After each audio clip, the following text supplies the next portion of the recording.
What is the gap concept?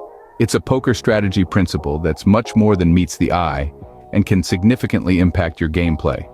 The gap concept, first introduced by David Sklansky, highlights a crucial difference in hand strength required to open a pot versus calling a raise.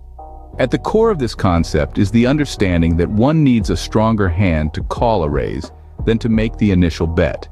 This is because a raise from an opponent indicates strength, thereby increasing the risk of entering the pot with a weaker hand. Applying the gap concept effectively is a critical aspect of risk management in poker. It acknowledges the increased risk of playing against a raiser and necessitates a stronger hand for calling. This goes beyond merely playing safe.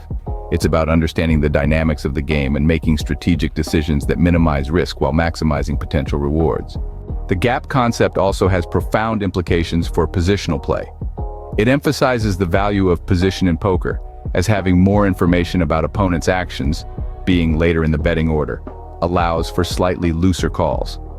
In other words, the more you know, the better equipped you are to make decisions that could tilt the game in your favor. Bluffing is another area where the gap concept shines.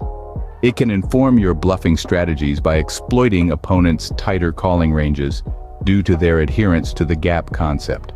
By understanding this, you can put pressure on opponents, forcing them to make tough decisions and, in turn, capitalizing on their hesitations. Lastly, the gap concept can be a valuable guide in tournament strategy. In such settings where preserving one's chip stack is crucial, the concept counsels more conservative play. It's not about being overly cautious, but rather about being smart and recognizing when the risk outweighs the potential reward.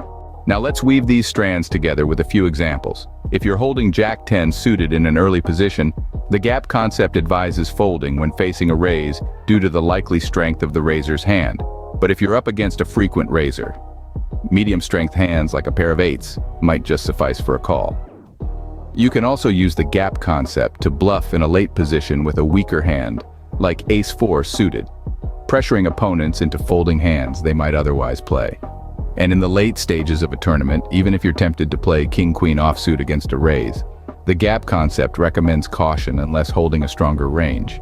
In essence, the gap concept is a tool for more nuanced decision-making in poker, balancing risk and opportunity based on opponents' actions and the inherent strength of one's hand. It's not just about playing the cards you're dealt, but also about understanding the game's dynamics and making strategic decisions that can turn the tide in your favor. The gap concept is indeed a game changer. This is another piece of the poker matrix, the decision tree, or the hand flow considerations. However you define the algorithm you use for making poker hand decisions, there are many pieces and varying values or weights to each piece. Subscribe to discover more of these pieces. Like and share if you know someone who is interested in the gap concept or poker theory. Leave your thoughts in the comment section below.